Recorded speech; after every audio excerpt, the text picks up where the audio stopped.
What does 14 properties in the Midwest with over a half a decade of real estate investing experience teach a person? Well, here's the deal. If I was going to give myself a lesson 20 years ago, my younger self, and if I was starting over, this is what I would tell them. The things that I'm telling you right now. Now, this might not be everything, but this is going to be a lot of the things that I'm hoping that you can learn, especially if you're younger or if you're older. You can be 20, you can be 30, 40, 50, 60. It doesn't matter where you're starting right now, but that you are starting, and that's a good thing. The best time to plant a tree is yesterday. The second best time to plant a tree is today, right? Or 20 years ago and today, whatever you want. But you get the idea.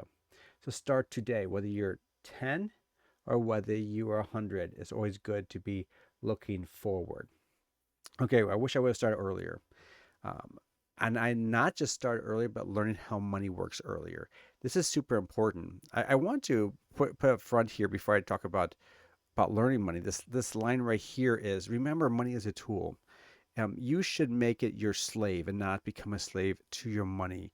You don't love money, rather you love people, and you love your family, you love your neighbors, you love your church. Money is a tool to help other people, and it's also a tool that you are given. It is it is a tool that you are given in exchange of value for your hard work.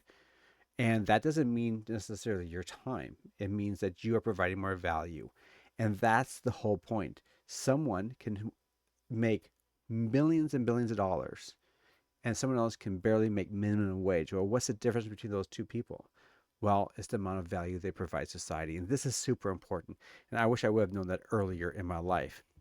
So, if what I'm trying to say here is if I could have started over 20 years ago, I would have taken more time to learn about personal investing, personal finances, how money compounds over time, and the importance of it. And it's not just things like I don't care about it or oh I don't love money and all those things. I don't. I don't really care that much about money, nor do I really love money. But it's something that is a tool that I really need to be using. I remember after the Great Recession of the 2000 mid 2000s, um, I was not investing nearly as much as I should have, and my insurance agent told me that like was trying to give me some little pointers, and I just didn't really care, and he didn't push it, but I wish I would have taken him more seriously at the time, and would have been a little more aggressive, especially when I was younger, in investing and learn more about it. The second thing I wish I would have done or learned more about, or some of these things are things that I did do, but when I was younger, I didn't listen to other people. I focused on maybe one major type of financial advice, the Dave Ramsey type of advice. And he had good guidance. He helped talks you about how to get out of bad debt, build financial discipline, and be wise with your money. This is super important. Save your money, right? But once you start learning about money, it becomes a little more complex, a little more nuanced. And there's different mindsets of how it works. And when you start understanding different types of mindsets of how it works, all of a sudden you see some other avenues that are just as powerful. And I'm not going to just say just as powerful, but way more powerful than what he's talking about. If you're negative zero and you're in massive debt, Dave Ramsey is a great person to look to and people like him. But when you want to build larger amounts of capital or wealth, you need to be looking at other methods. And that's often looking at people who actually have made it other ways. And that's what I'm talking about a little later to you about this. Most wealthy do use debt. Most wealthy use debt in a strategic way to build capital, to get to build assets with that capital, and to not only get cash flow from from those assets, but also seeing those assets appreciate in value over time. And the key difference in understanding this all is the difference between using debt for liabilities and debt for um, for acquiring cash flowing assets. Two totally different things here. When you can get a debt on a piece of property or some sort of investment that can actually produce more than the cost of that money, the renting that money. So all that is you renting someone else's money from them. Um, that is super important because if you can rent money from a bank for 5% interest and you can make it someplace else for 25% interest in real estate, that's an amazing opportunity. And that's a huge important thing to be thinking about as you go along here. Learn mortgage products and use them wisely. I would spend more time understanding how mortgages work and financing options. There's so many different ways of mortgages and how money works. Now, using other people's money can be risky, obviously, but it's also very powerful. There are so many opportunities with using other people's money because you can actually make money off of other people's money. Like I told you before about renting someone else's money for fairly cheap and flipping that money into make it way more. It's just like if you would go and find someone who has a, let's say, a car. You go clean it up and then you fix it up and you sell it online. You just made a bunch of money. It's the same thing here. You get some cash for a certain amount of money, you go out and flip it, do some activity, and you get more money back. That's what we're trying to do here to help build wealth faster. Also, I think to understand how money works is this a very important point here. You can, let's say you have saved up $100,000 and a house in your area costs $100,000.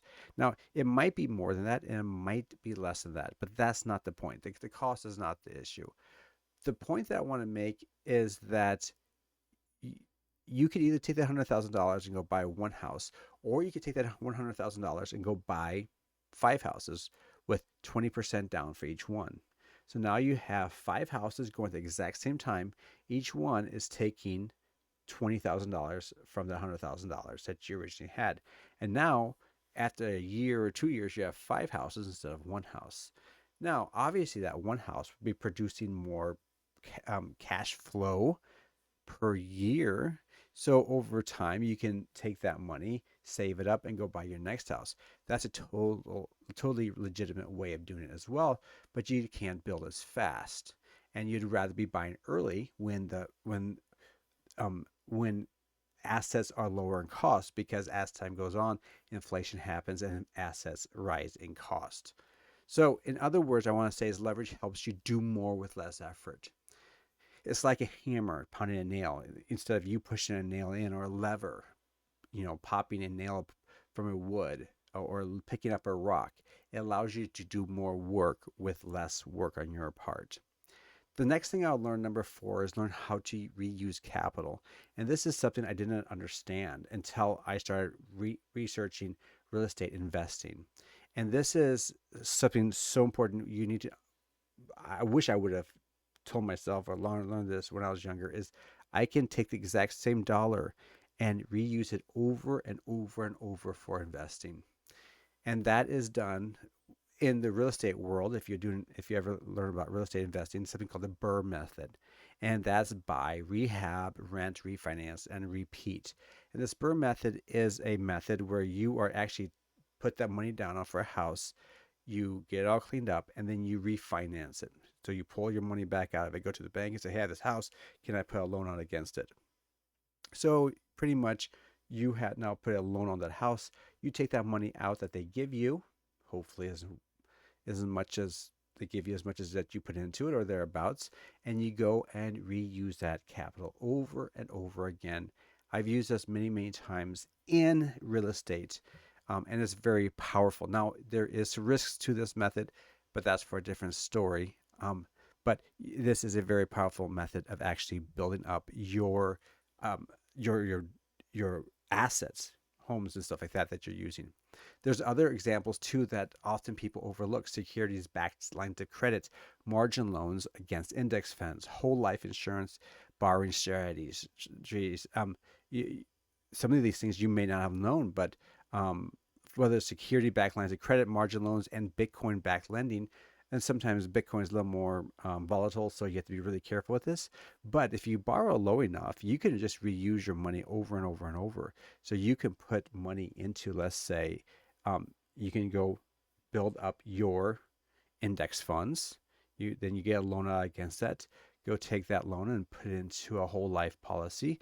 Then take that money, pull them, borrow that money out of the whole life and go buy some property, and then take that cash flow and go buy Bitcoin, or go put it back into some sort of index funds. So you're reusing that same money over and over and over, and try to skim off a few more percentages, or two more, 10 more, 20 more percentages of interest off that single dollar. This itself is an amazing concept if you understand it. So continually recycle capital into new opportunities. This is so important. Also, the same point in that too is never selling your assets, which cause taxation. Instead of, you just borrow against it, and that's what we do with real estate. We don't sell it. There's ways of selling it where you don't get taxed, but that's for a different time. But what I want to do is consistently borrow against it, because borrowed money is way cheaper than taxed money usually. Like, so a lot of times if you sell a property, you sell it and you get taxed, 20% or 30% on the money that you made on that. Or you could just take that property, get a loan out against it for 5% or 6%, 7%, and for your interest rate. And guess what? You have a lot lower cost to own to that money that you just pulled out. You're not being taxed on it because you don't get taxed on a loan. The next item that I really wish I would have known is buy my first house sooner. And this should be should have been like a modest single family home that would have been a great rental property, so that I could have improved over a couple of years, and either sold it for a tax-free exit if I lived in it for 2 years or so, or I could have house hacked it during those 2 years and sold it. So I could have made money and lived freely in it, and made money during that time. Or I could just go buy another house and rent that house out and just continue doing that every year. Um, Whatever way I would have done it, is so nice to have a single family home where you're cleaning it up and making it more valuable, not only for the community loves it, but also you make something off it as well.